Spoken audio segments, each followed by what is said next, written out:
Hey everybody, today's lesson is 5 things that I think you as a PD, no matter where you are on the PD scale, been doing it forever, just started it, been doing it only a little while, or have never done it. 5 things that as a PD you should know.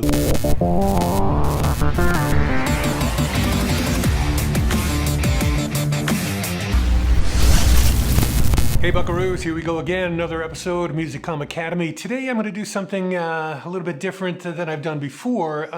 This is going to be 5 things that I think a PD should know.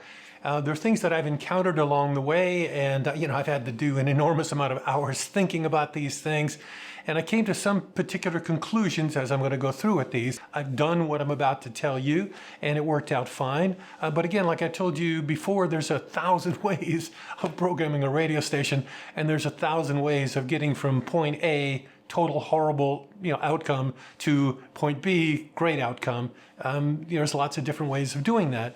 This is one way, okay, I guess. And if I was faced with these situations again, I would do it exactly the way I'm about to tell you. Number 1, let's just say you're in a situation where you are going for a PD's job and there's a few PD's jobs to choose from. You're being offered multiple jobs. And you look at the situation and you go, wow, there's this station. It's really on the bottom of the pack. It's sort of a terrible radio station. The owner's got some money, a decent amount of money, enough to kind of do something with the radio station. And you can figure that out because you would definitely have done your homework with all of these situations. I'm going to sort of narrow it down to 2. One is going to be a good radio station and one is going to be a really bad radio station, okay? And you've done your homework, and in both instances you go, okay, I can fix this bad one because you feel confident enough in yourself that you can do it. Maybe you've had success in other markets before, other formats, other stations, and you look at this one, you go, I can fix this one, but it's a horrible radio station. It's dead last on the bottom. Man, I don't know if I want to take that baby on. Or this station, which is, it might be number 1, it might be, sort of in the top 5, it might be number 6 or 7 in a 35-40 station market, and you go, well, I could take this one, and this is a successful station by most anyone's definition. Okay, so those are the 2 situations: good station, horrible station. What do you do? Okay, and I'm assuming here that they're going to be paying roughly the same amount of money. So I want to get the money part off the table. So your compensation is pretty much identical, okay? Because that definitely enters into it. If the horrible station is paying awful money, obviously you're going to eliminate that baby. But let's assume they're equal, okay? What do you do? From my vantage point, because I went through this for about a 10-year period, I was just continually taking horrible radio stations, ones that were in trouble or needed to be fixed, or the owners wanted it to grow and they were stagnating and they weren't moving and whatever. I did that one after another for about a 10-year period. And here's my advice to you for that. Number 1, you could take the good station or you could take the bad station. I would take the bad station every time, every single time. And I'll tell you why. One is, just from simplistic terms, when you take a station that's on top or it's kind of up high, there's only one way to go, and that's usually down. And anything can cause that. You could get a new manager who turns out to be an idiot and asks you to do stupid stuff. You could get a national PD all of a sudden has some weird format change that they want to do. And I don't mean a literal format change, but they want to change what you're doing, and down it goes. That's one. A new competitor might pop into the market and they're targeting you, and down you go. And so there's only one way, there's only one direction. That one at the top is going to go, and that's down. The opposite is true with the horrible radio station. There's only one way to go, and that's up. If you can make it go up. Again, that's a big one. You have to really believe in yourself, and you have to, know that you can do it, okay? But if you can do that, one of the other things that's in play, and I kept seeing it over and over and over and over again, that you would never figure was in play. I would have never known this except when I got into those situations. After about the 3rd time, the 3rd different station doing this, it was like, wow, there's a pattern here. It's the same person over and over again, even though I'm in a different station, I'm in a different format, I'm in a different city. And that is this. When you have a good radio station, or one that's in, upper middle of the pack, let's just say, Everybody has an opinion of what makes that station good. And they're going to continually kind of push you toward, don't make any changes. We're doing okay. Don't fix it if it ain't broken. They're going to, it's a non-stop thing. You want to start asking about something. Hey, I'd like to do that. And no, I don't know. Now, move to the horrible radio station. Everybody at the radio station, including usually the manager, the sales manager, everybody, nobody will have an opinion. No one wants to stick their head up, out of the sand and be associated with it because they believe that you're going to fail. Going in, they'll hire you and they'll smile and all of that stuff, but they'll believe that you are going to fail. So the outcome of that is they leave you alone. They'll leave you alone. So if you have enough money to work with, and I don't mean a lot of money, but a lot of times when you go into bad radio stations, you don't have a lot of money to work with. And what ends up happening is, it's going to be your ingenuity and, camaraderie of the jocks and all that other stuff to get it to go. But usually what ends up happening in this situation is you can usually get rid of everybody if you need to. If you need to, you can usually change the entire culture, the dynamic of the radio station. You can do all the things in one whack that this station needs to do to start, climbing in the ratings and get it set up for success. You can usually do that, in a month and a half, and turn it. Now, you're not going to turn the ratings immediately, but you're going to turn that radio station inside out, really, really quickly, and no one will give you pushback. It's a really rare situation in any radio station where you don't get pushback. I don't know, don't do that. You can't do that because we're selling it. We're making money on that. Don't change that, that feature. Don't do this, don't do that. Over here, they're dead last and they're totally screwed, so they'll let you do anything. And usually, if you know what you're doing, this is the one that gets success.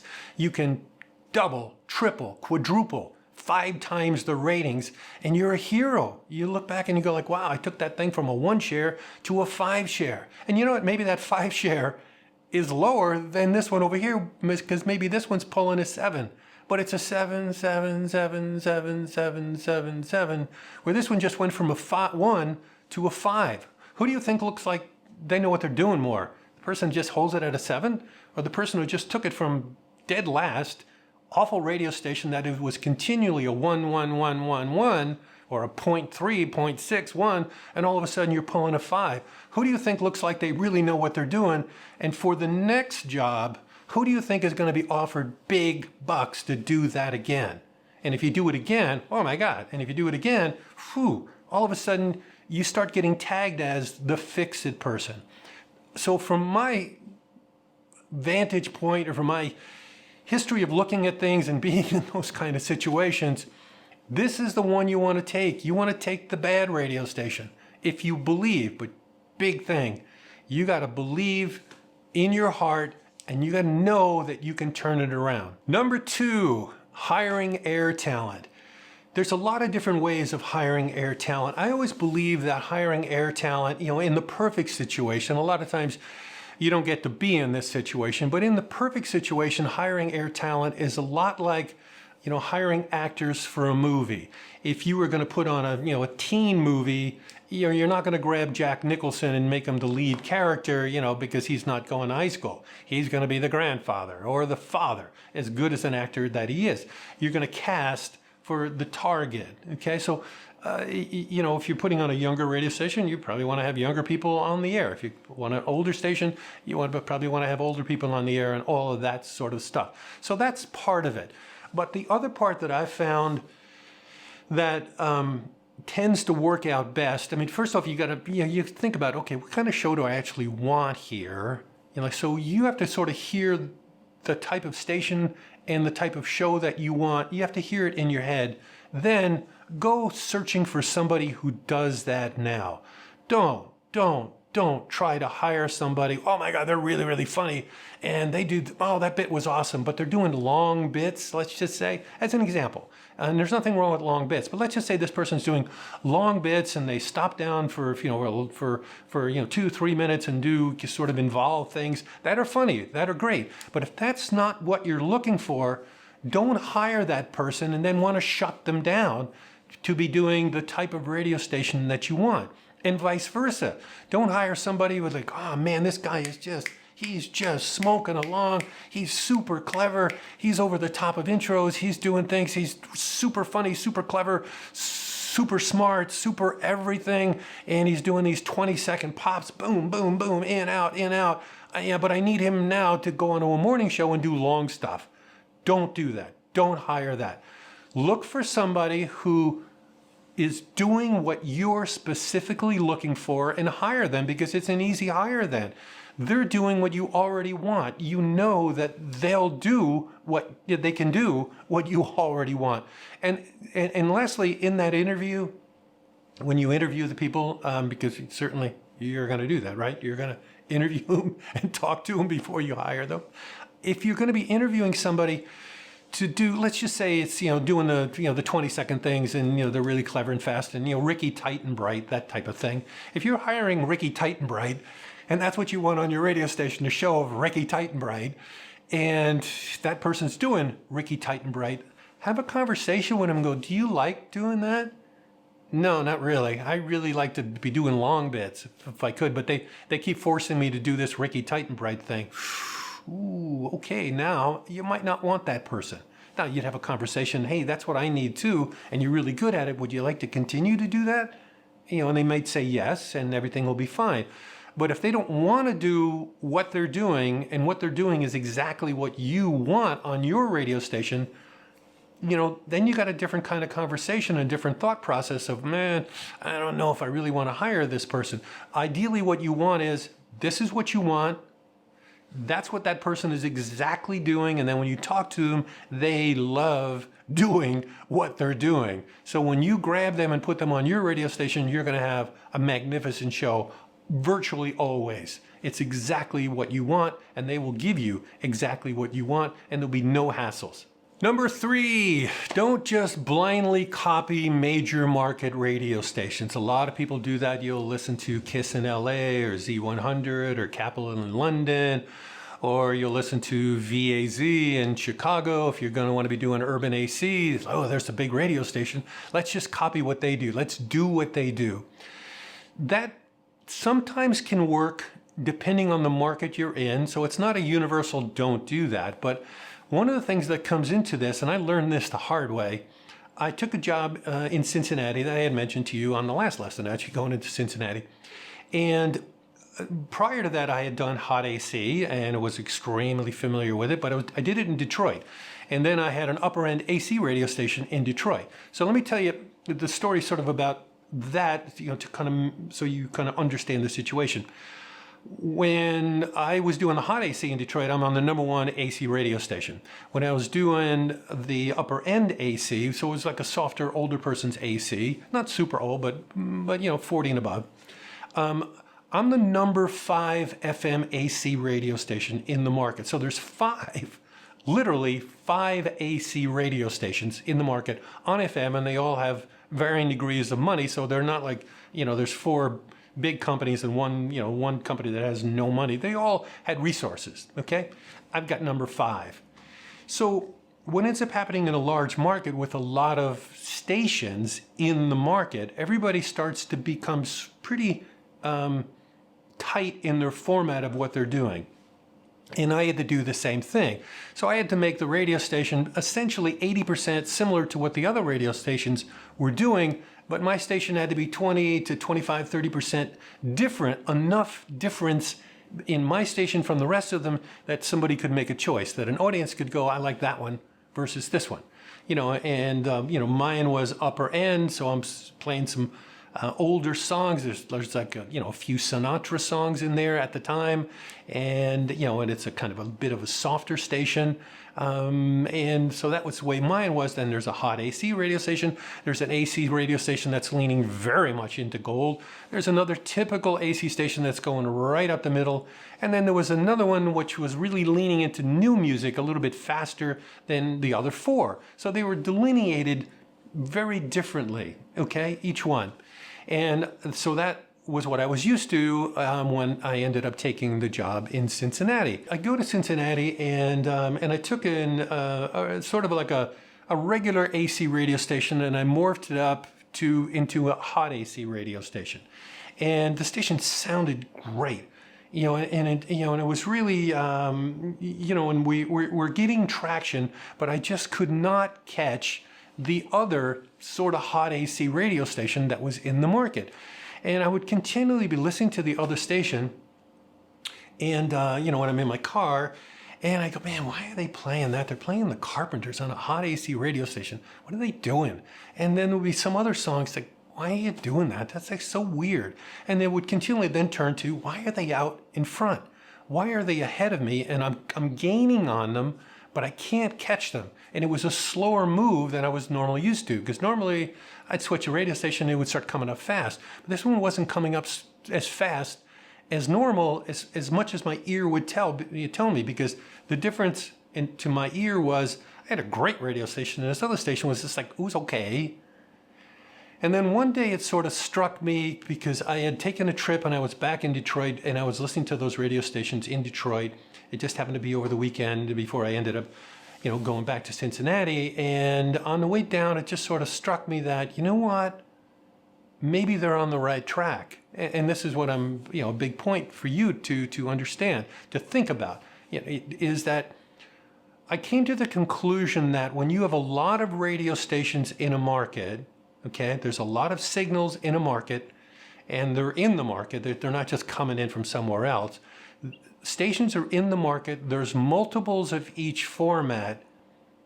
You need to be fairly tight in what you're doing. I mean, that's kind of the way it is, because people have so many different choices.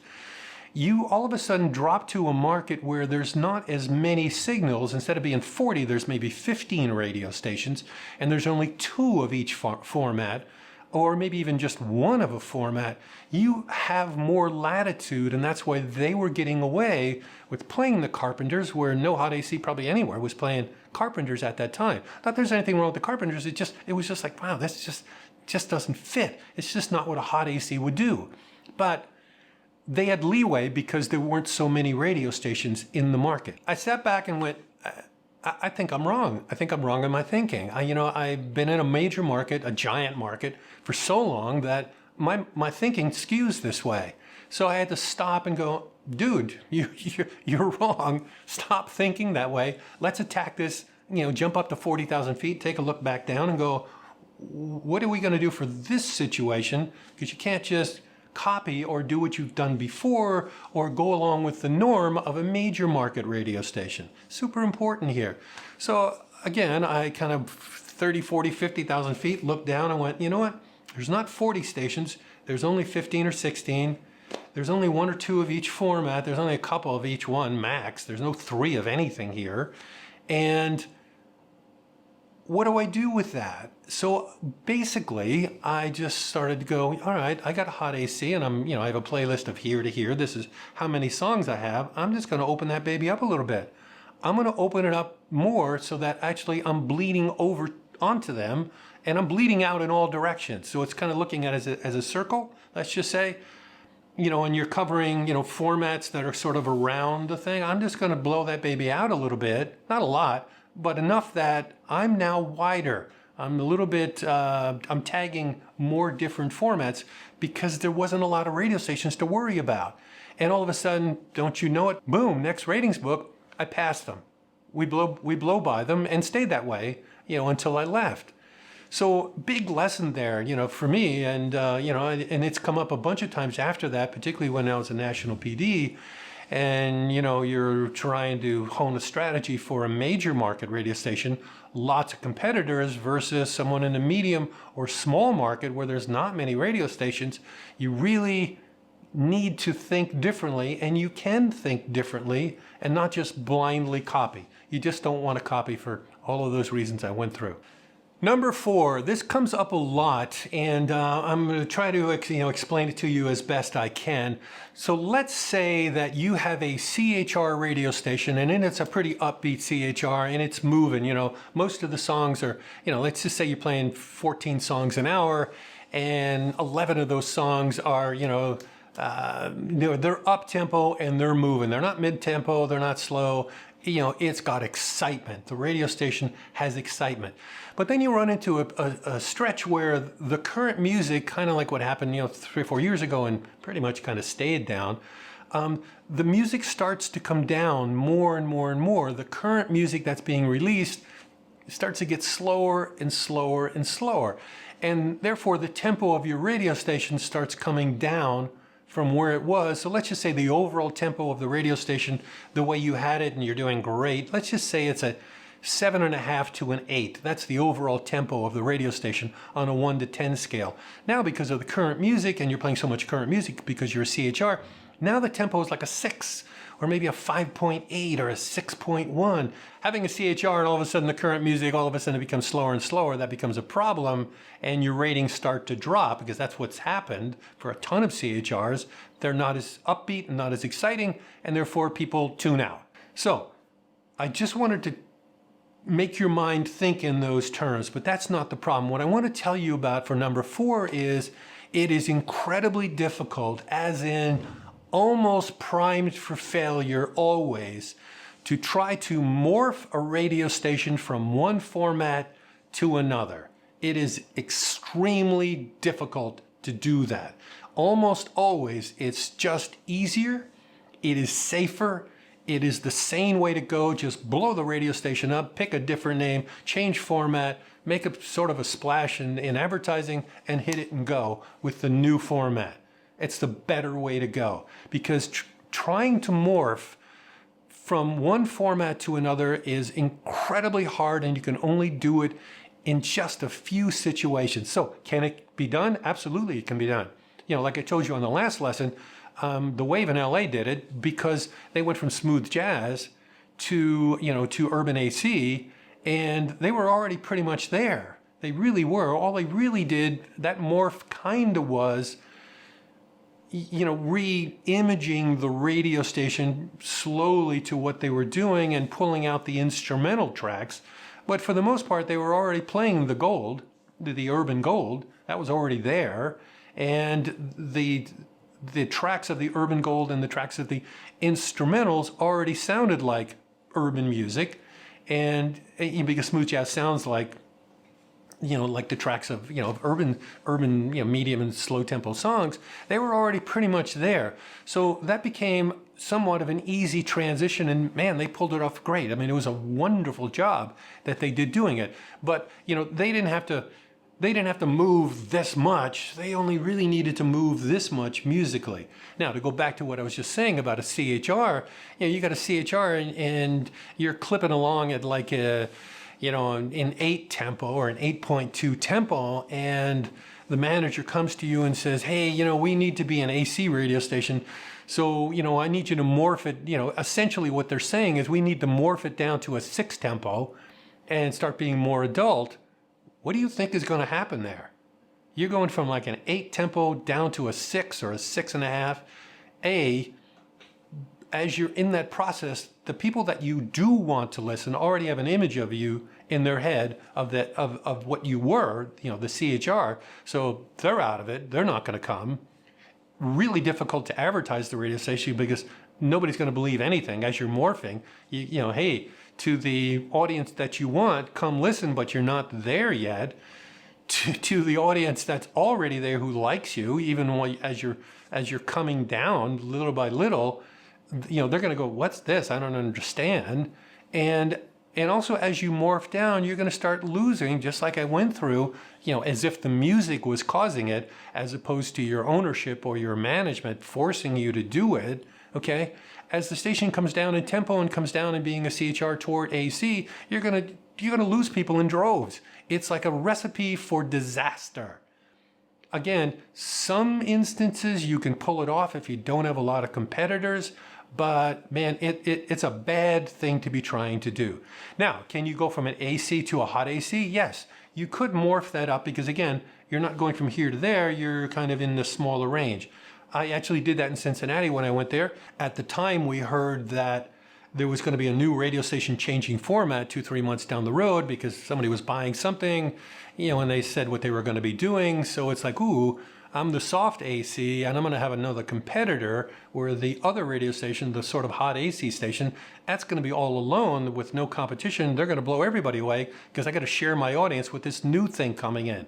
But I had the image of being the soft radio station, and I had a 3-month head start. So just slowly, I just morphed the radio station up into being a hot AC. And since there was nowhere else to go to get a soft AC in the market, the audience came with me. I already had the image of being the soft AC. People trusted the radio station. There was nowhere else to go. There was no other choices. So they had no choice except to stay with me. And I just took the audience along for a ride slowly over a 3-month period.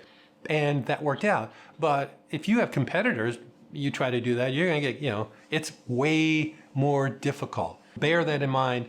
And if somebody is telling you, hey, we need to do this, and you feel pretty strongly that, man, I can't pull this off, show them this video. Just don't do it. It's easier to just change format, slap a new name on the radio station, and hit it and go. Okay, way better off to do that. Number 5, and in a way this sort of sometimes goes along with this, what I just told you for number 4 to a degree. When you're programming a radio station, which I've found, and from my personal experience and also from talking to other PDs and things, when you have a conversation about what do you think about this, what do you think about that, and you can hear the way people think, it is way easier to be an older person and think of when you were younger, okay, and put yourself back in those shoes, than it is to be a younger person and try to become an older person that you have never been. Or to put it in a totally different way in radio terms, it's really difficult to program a radio station where the target of the radio station is way older than your age. Okay? It's almost impossible. I shouldn't say impossible. It's incredibly difficult to put yourself into the shoes of a person that's pretty much older than you, and know what they're thinking, know how they feel, know all the things that are going on in their life because you've never been there. It's way easier to go, man, I remember when I was in 20s, when I was in college and I was 22 and we were out at the bars. You can remember how it felt to, want to find your one and only, or to go out in bars with your friends and have fun. You can remember what that's like, and you can put, and you can put yourself back into that. But how do you put yourself into, I got 2 kids and I'm worried about their schooling when you're young, you're not even married, you have no kids. How are you going to do that? It's really, really difficult. So try not to put yourself into that situation where you're going to have to do a format that entails that. And you're going to be a program director who's got to shoot for an older audience that you don't know anything about. Now, maybe you would get into a situation which might be helpful, okay, and it'd be okay for you. Let's say, and I'll just make up numbers of age here. So let's say there's a music radio station and, the audience that it's sort of picking up is somewhere, between the ages of 45 and 60, just hypothetically. So it's some sort of an, AC radio station where the brunt of the audience is over the age of 45.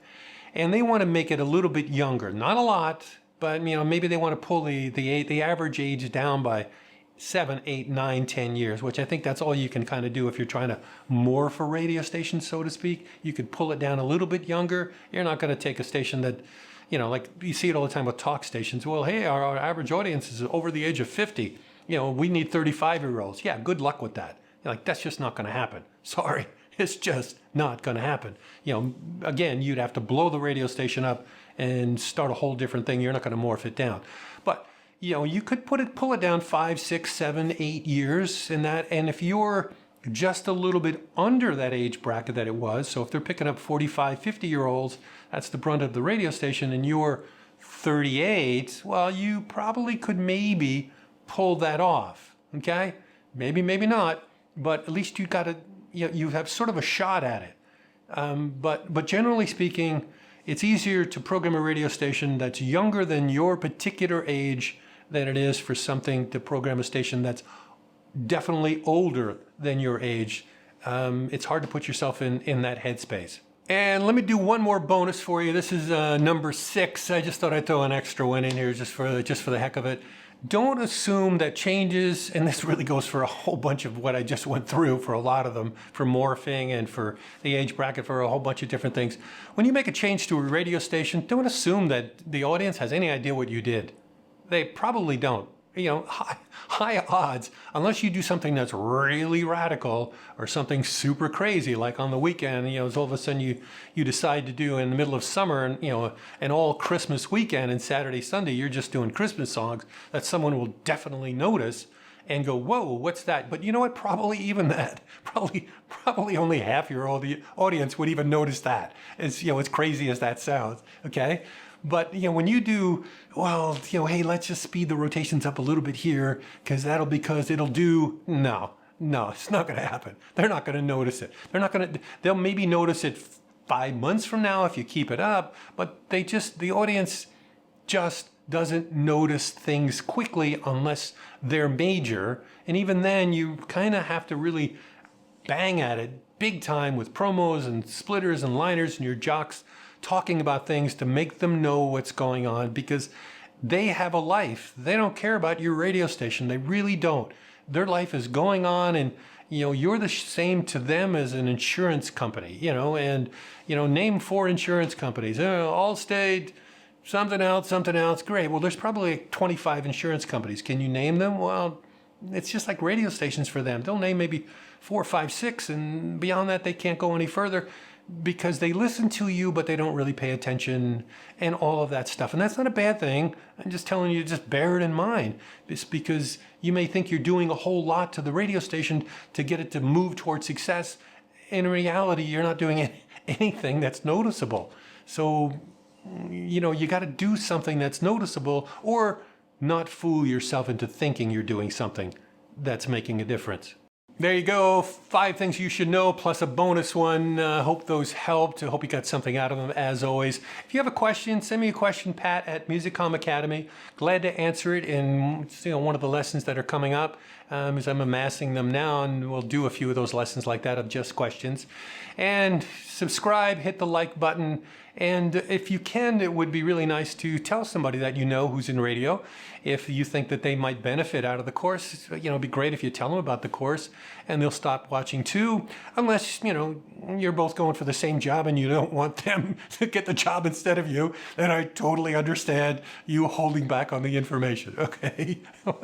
I think I would probably do the same thing. You know, hey, you know, magnanimous only goes just so far, you know, and then you don't want to be going any farther until once you get the gig, and then you can tell them, and then you can be magnanimous.